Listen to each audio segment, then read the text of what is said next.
This is an operation in 2020. What would have happened to the drugs that were seized?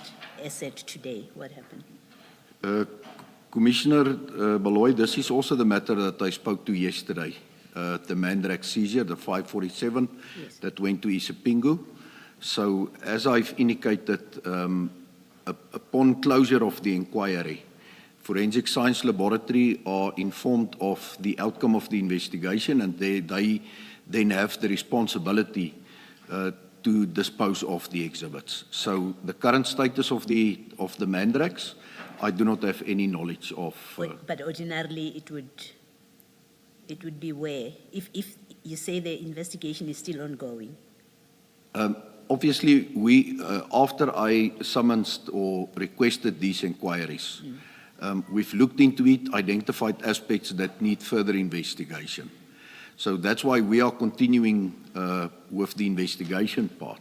Okay. But once narcotics specifically is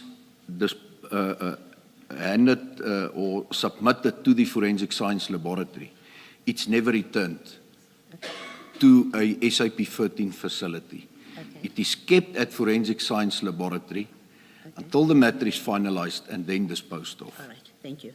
Identifying what the substance is, or because Commissioners, in this case, I'm thinking June, July, August, September, October, until early November. It's over 4 months.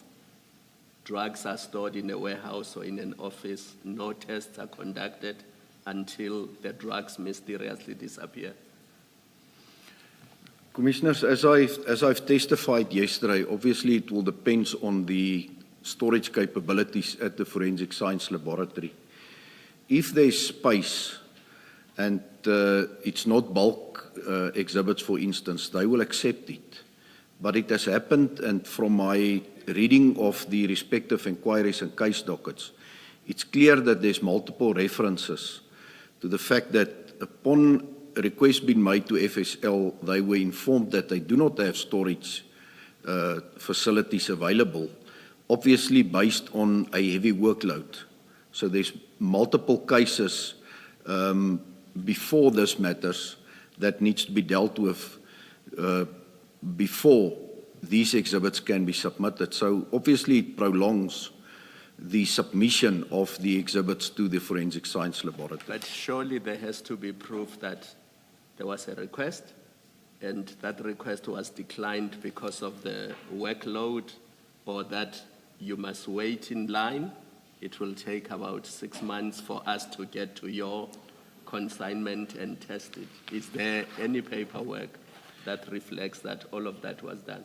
In some instances, yes, Commissioners. In this specific case? But no, predominantly it is inquiries that was made telephonically and then entries made in the SAP-5, in the investigation diary. Thank you, Commissioner. Commissioners, what I can perhaps also add to my statement here, in this matter specifically, due to the proper manner in which the investigation was conducted, the evidence collected in this case was lawfully transmitted to the United Kingdom upon their request, obviously by means of a mutual legal assistance application. And the UK authorities managed to prosecute an individual in the United Kingdom and obtained a conviction on the matter relating to the facts of this narcotics. So it's just proof of the transnational nature of these offences. General, let me apologize to you and Advocate Sello. My questions related to the Port Shepstone drugs, but in your further response, it seems like you were talking about what is in paragraph 5 of your supplementary statement. So my questions were aimed at the Port Shepstone drugs that went missing. So sorry if I was not very clear. Perhaps, General, at least for the sake of tomorrow's readers, so that there is no confusion of the transcript, the question Commissioner Khumalo had posed was presumably any request to the FSL would be in writing. That was the first. And I think you confirmed that it is expected to be in writing and recorded somewhere, and where the FSL is not in a position to store the drugs from a recent seizure because of lack of space, they would equally indicate in writing. So there is a record of the request and how the request was dealt with. Would that be correct or not necessarily? Commissioners, I'm not 100% sure in terms of the Port Shepstone matter. I was speaking in general about my observations throughout the inquiries that I've analyzed. And there it's my observation that predominantly it's being done telephonically. So I'm not 100% sure in terms of the Port Shepstone matter. But I believe we can clear that up. Thank you for that. Okay, Advocate thank you. Sello. Which then, your answer raises a question for me. To the question Commissioner Khumalo posed, it would not be reasonable of us to expect the request and the response to the request to follow a stated format, be in writing, addressed to a specific unit head within the FSL and responded to in writing. That is not your experience and practice, so we should not expect that to be the case in all, if not most of the cases. And I'm relying on your experience here. That's correct, Commissioners. But as I said yesterday, when it's inquiry investigations, and it's not, for instance, a court matter, there is not that pressure on the investigation team to get the investigation finalized like in a case docket that is currently before court. And I've indicated that there is a mechanism in place where we can request the Forensic Science Laboratory to prioritize an investigation. But I think it's neither here nor there. It's important that whenever there is such bulk seizures being made, that it in any event, whether it's a case docket or an inquiry, needs to be a priority. And requests need to be submitted then to the Forensic Science Laboratory for urgent submission. Thanks, General. I think perhaps I was somewhat inarticulate in my question. We are trying to determine what is the general process in engaging with FSL. Is there a prescribed process or manner in which a request to the FSL must be made? And does any protocol require that it be in writing and that FSL respond to that request similarly in writing? Is there such a protocol or not? I'm not aware of such protocol, You're not. Commissioners, but logic dictates that if it's in writing, it cannot be disputed, especially if there's proof of Yes. a receipt. Maybe, General, if you look at page 110, and see if that's the paragraph starting C. The heading is on 109, submission of illicit drugs for forensic analysis. And then it seems the discussion you're having with Ms. Sello is covered at para 6. C rather, C and D. E even.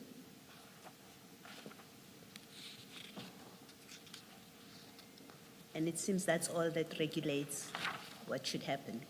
Yes, that is what I testified yesterday as well, Commissioner Baloyi, is that upon submission of the exhibits to the Forensic Science Laboratory, it needs to be accompanied by this covering letter. That is acknowledged then, so you get an acknowledgement of receipt on the date that it was submitted. So that is indeed being complied with. Okay, thank you. Thank you, Commissioner Baloyi. I think, and I'm going to test this, I think perhaps it's become clear in my head. The section that Commissioner Baloyi just referred you to deals with the submission of the exhibits to the FSL. And it prescribes a process that must be followed.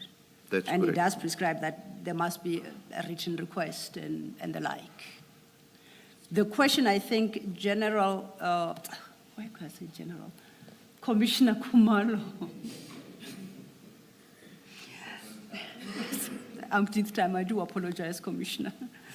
The question that Commissioner Khumalo and I think, were interested, the answer there too, in, was relating to the request to FSL for storage, where FSL responds that it doesn't have storage capacity. So it's not the actual submission of the exhibits to. Yes.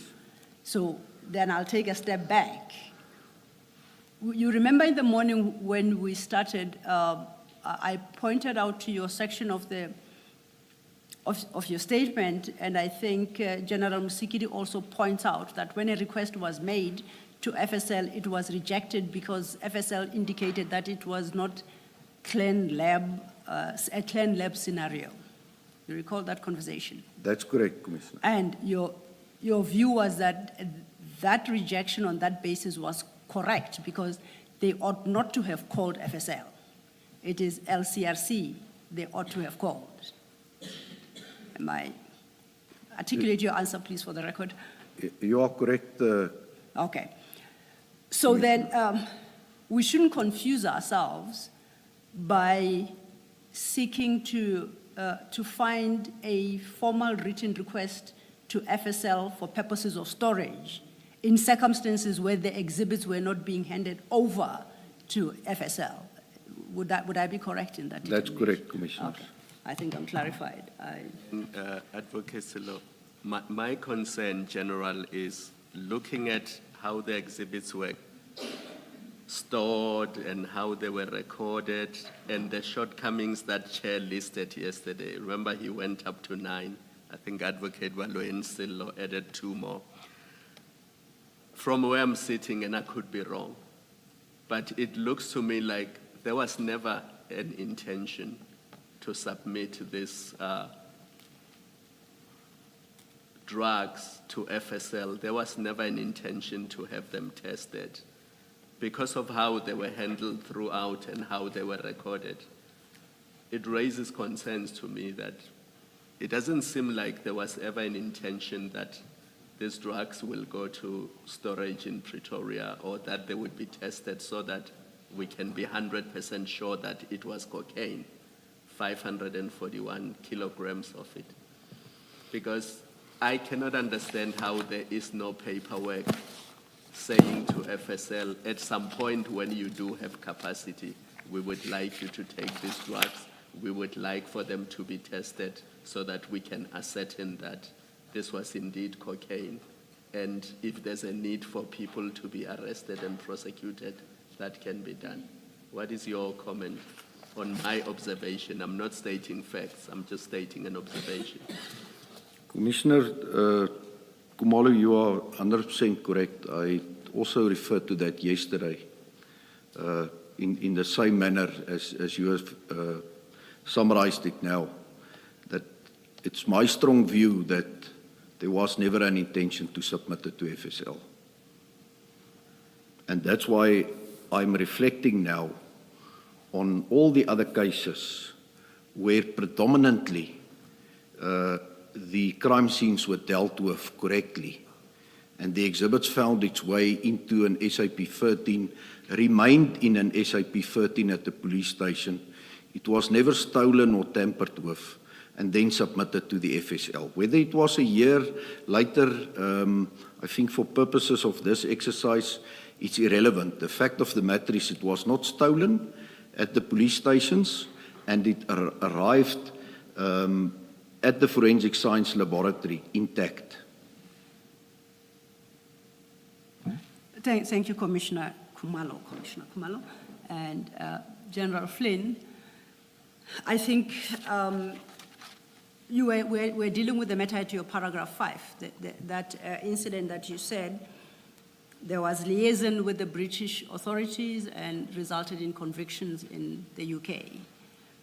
Are you in a position to comment about any prosecutions or convictions arising from that drug seizure of 8th May 2020 in South Africa? It's a yes or no. If you don't want to unpack, you don't have to. I just want to know what progress South Africa has made. If There you are was able no to comment. prosecution up to date in South Africa, Commissioners. No prosecution to date. Okay. I'll leave it there. I'll not probe any further. It sounds like at best you would say that no agency has been claimed for the absence of the LCRC in Port Shepstone. Well, Commissioners, as explained by Colonel Jacob, he indicated that the scene became busy with the perhaps individuals arriving at the warehouse yard. But I also explained that that's a controlled environment already per se, as it's a warehouse. And it could have been easily contained where an outside perimeter and inside perimeter could have been deployed. And they could have decided how big that perimeter needed to be in order for them to properly deal with the scene. I also said that there was no need to transfer the crime scene or the exhibits seized from the crime scene to Isipingu before all the necessary investigations were done at the container. I guess importantly, really, the question is, has Colonel Jacob anywhere stated or given a reason why the LCRC was not called? We know he called the FSL, that's what the records show, or what is alleged, but he hasn't said anything about, or has he said anything about why the LCRC was not called? I'm not aware of the detail in relation to that aspect, Commissioner Baloy. Thank you, General. At 11:3, you say no samples from the exhibits were submitted to FSL whilst the exhibits were still in storage. So the booking, I thought the evidence we had involved that some 7 bricks were taken out supposedly for...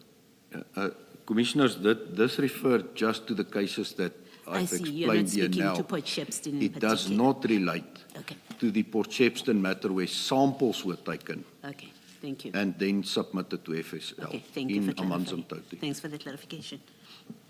Thank you, Commissioner. You may proceed, General. And that's the end of this statement, Commissioners.